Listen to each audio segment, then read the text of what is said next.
What's up everyone, Soldier First Class here in today's mission. I can't stop smiling because I just watched that trailer. We did a reaction video earlier, but I'm still kind of coming off of it. Yes!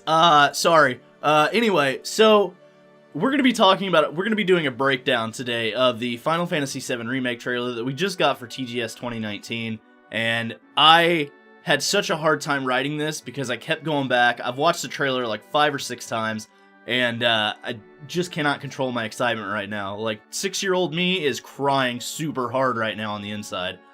Just, thank you, Nomura. Thank you, Square Enix. Just, alright, let's do this breakdown.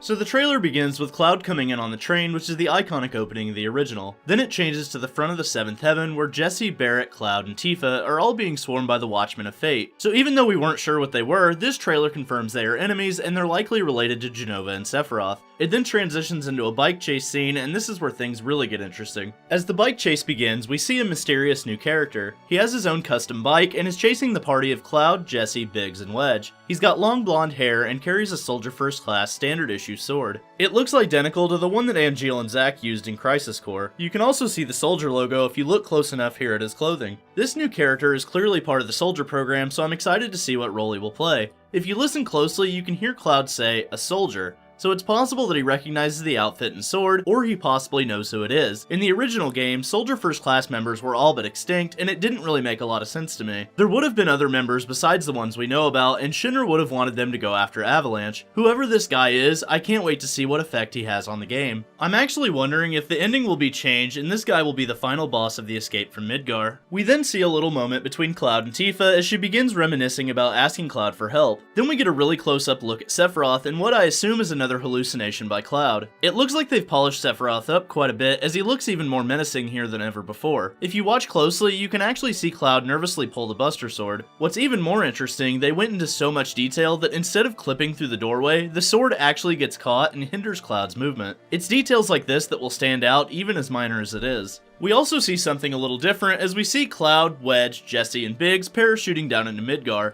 Now we know from the original game that this doesn't happen until near the end, so they're definitely adding more content and more things to do inside Midgar than ever thought possible. I had my worries about content, but after seeing this trailer, I'm convinced this will be the game of the year for 2020. We then flash to the church with Cloud and Aerith. Immediately you hear a voice and you know exactly who it is. Reno walks in, cockiness in his voice and walk, tapping his signature baton on his shoulder. He's accompanied by 2 grunt soldiers and 1 higher-ranking soldier. He asks Cloud who he is, then phases behind him, reminiscent of Versus 13. We then go to see him attack Cloud and even use his ability with his baton. He sticks the baton in the ground, lightning shoots to the floor and blows up under Cloud, sending him flying into the air. One thing I noticed about the church, besides the high level of detail, was that the atmosphere was really bright and vibrant. It's a heavy contrast from the locations we've seen so far. The screen then transitions out to a beautiful walkway and we get our first look at Rude. Sporting a business suit and his signature earrings and sunglasses, Rude looks phenomenal. He says, "Hello, Aerith," to which she replies, "What do you want?" Then Rude looks directly at Cloud, makes a reference to his eyes, recognizing them as Mako-infused eyes. It then shows Aerith and Cloud fighting Rude in a clearing. One of the best parts of this combat scene was Rude flat out tossing Cloud wrestling style across the battlefield.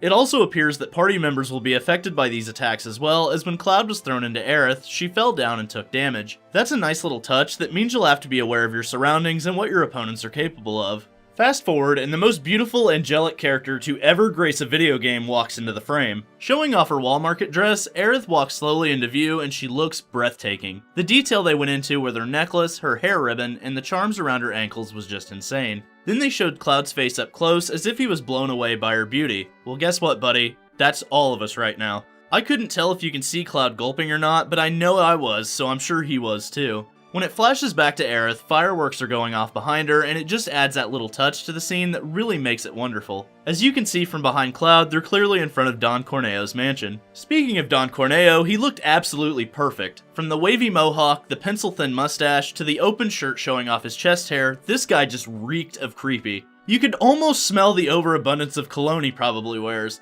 Then he used the lines, "Don't be shy, little kitten. Shimmy on over and give daddy some sugar," which just added to his slimy character. And did anyone else notice he sounds a lot like Mark Hamill? Next we get a good look at Sang. It wasn't for very long, and we didn't get to see any of his combat like we did with the other two, but he still looked incredible. The room he enters into was definitely Aerith's house. You can see from this angle that they are in the scene where Sang shows up and takes Aerith while she's watching Marlene for Barret. Her house looks really well detailed as well. It then transitions to a fight scene with Avalanche and the Shinra army, in what looks like an industrial area. Someone on a megaphone or loudspeaker was asking them to stop resisting and they would not use lethal force. Barret, in true Barret fashion, yells, "Got your lethal force right here!" I would assume that this is right before the Sector 7 plate falls. All of the Avalanche members that meet their terrible fate are here, and it seems as if the odds are stacked against them. This is likely the fight on the pillar from the original. I also noticed a member of Avalanche that isn't one of the main three, so apparently we're getting new members there as well. We then see more clips of the random parts of the game. Cloud walking through a wave of the Watchmen of Fate, Cloud and Aerith traversing a pipe on a building, Cloud going through a train identification checkpoint, and Tifa's climbing across a large gap in what looks like it could be the Shinra HQ.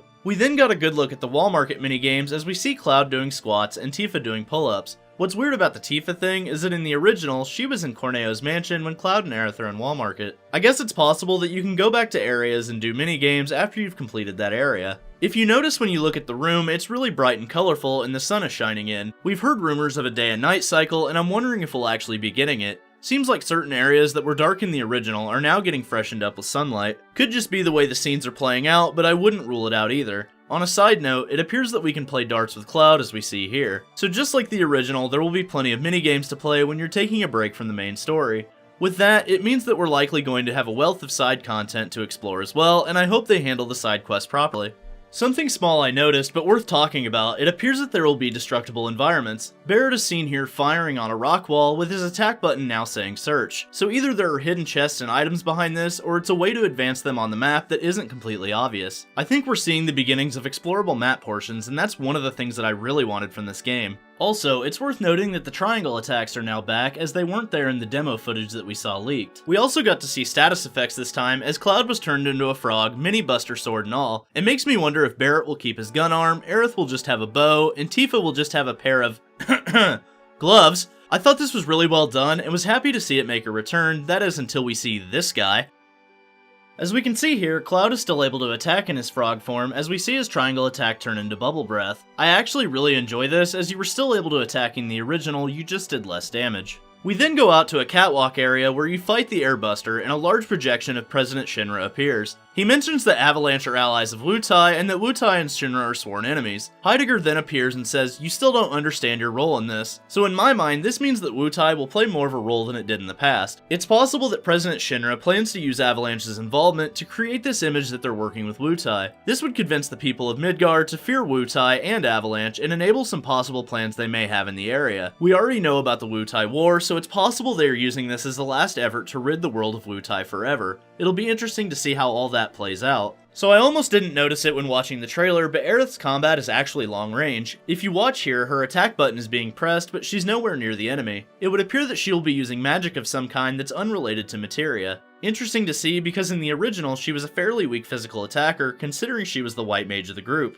Now she might be a viable option in combat and I'm glad they're making her that way. They showed Cloud, Tifa, and Aerith together, but I think this is where the cross-dressing scene is supposed to be. Cloud looked really uncomfortable and it looked like they were in a poorly lit area, so it may have been around Don Corneo's mansion. None of them had their dresses on, but they likely want to hold off on showing the cross-dressing scene just so there's some surprises left when the game comes out. So I didn't notice it at first, but after watching the trailer about 5 or 6 times for this video, I noticed that we got our first look at the elevator boss. The detail on its weapons and build are insane and will definitely make for an intimidating fight. Now this is one of my favorite things to talk about, and if you're new to the channel you may not know, but we love talking about summons here. Summons made their first appearance and they looked fearsome and beautiful all at the same time. Later in the trailer, Shiva and Ifrit showed up and it looks like they are doing exactly what I wanted Square to do. Summons will now fight alongside you on the battlefield. If you look to the right in this screenshot, you'll see a bar with Ifrit's name on it, and it's very short, but you can see him on the battlefield fighting next to Cloud. This is reminiscent of episode Arden from Final Fantasy 15, where Ifrit fought alongside Arden. I'm assuming that when the timer runs out, the summon will use their final attacks. I can't wait to get my hands on the summons in this game and see how each one of them plays. We got to see Shiva, and she looked as beautiful as ever, even looking like Christina Aguilera a little bit. We saw the tail end of what I assume is Diamond Dust as well. Shiva looked absolutely breathtaking, and I'm so happy with all of these these character models. Nomura's talent is really shining through, and I can't wait to see Red 13 and Hojo. Some people have pointed out this enemy, thinking that it looks like Odin, but from what I can tell, it actually is that enemy Elagor that was the Chariot enemy.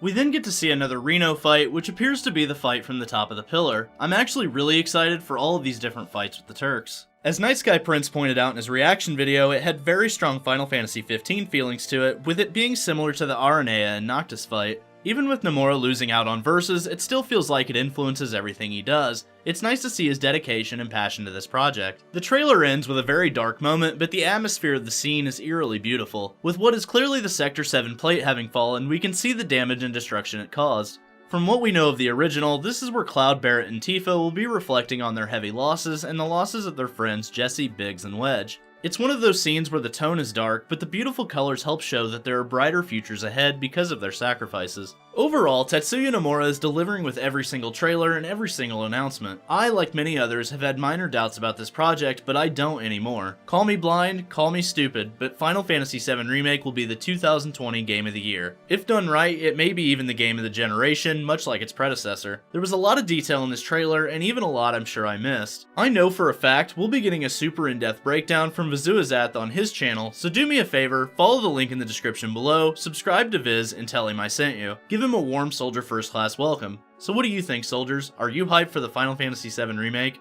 If I can stop smiling long enough to do the outro, I will, but thanks for watching, guys, and don't forget to omni-slash that like button. Let me know in the comments section below if you're excited for Final Fantasy VII Remake or if there's anything I missed in the trailer. Subscribe to the channel and ring that notification bell to join the ranks of Soldier today. And for all the latest Final Fantasy VII Remake news, rumors, and trailers, I'm Soldier First Class, and I'm on to the next mission. Later, guys.